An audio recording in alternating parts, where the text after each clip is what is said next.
I'm excited, a little bit of nervous energy, but it's all positive.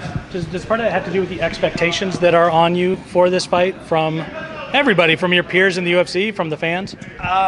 You know, that's like a case-by-case basis. I don't know what the expectations are. I know what my expectations are. I know what my team and my coach, what they expect out of me.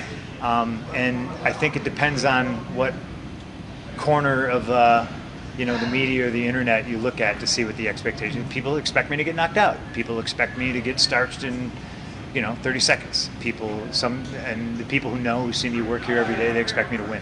Yeah. What are your expectations? My expectations are to win. Go out there, whether it goes 3 rounds, whether it goes 3 seconds, my hand will get raised. That's what I expect. I expect to show up best shape of my life, happiest I've ever been, and happy looking in the mirror before the fight, knowing job well done.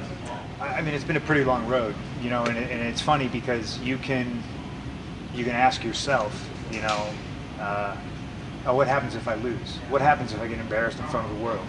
And then you think to yourself, well, you've shit yourself on national television before, so how bad can it go? How bad can it really be? What's the worst thing that can happen?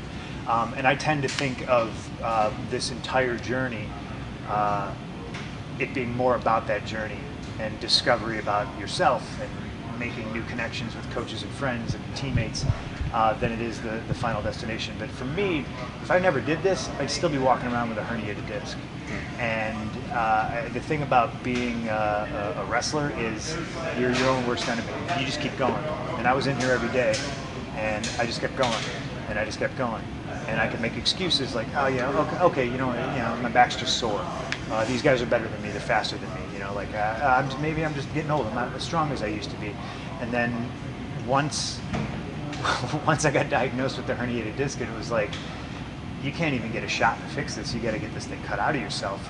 It wasn't even so much like disappointment or depression or anything. Like I was elated. And then I came back in the gym and I was a completely different person.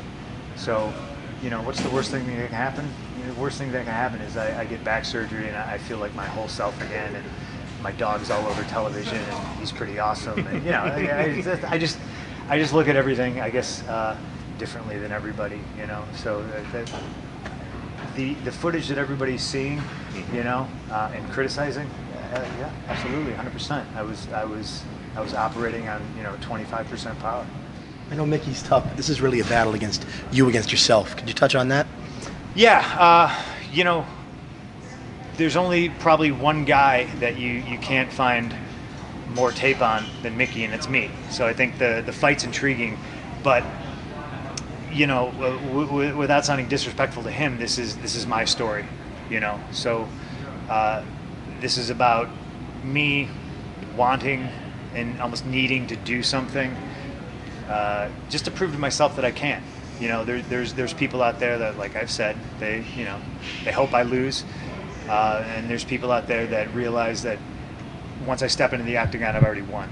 You know, and for me, I'll probably say this a dozen more times today. It's not about the destination; it's about the journey, and that, to me, is a microcosm of life.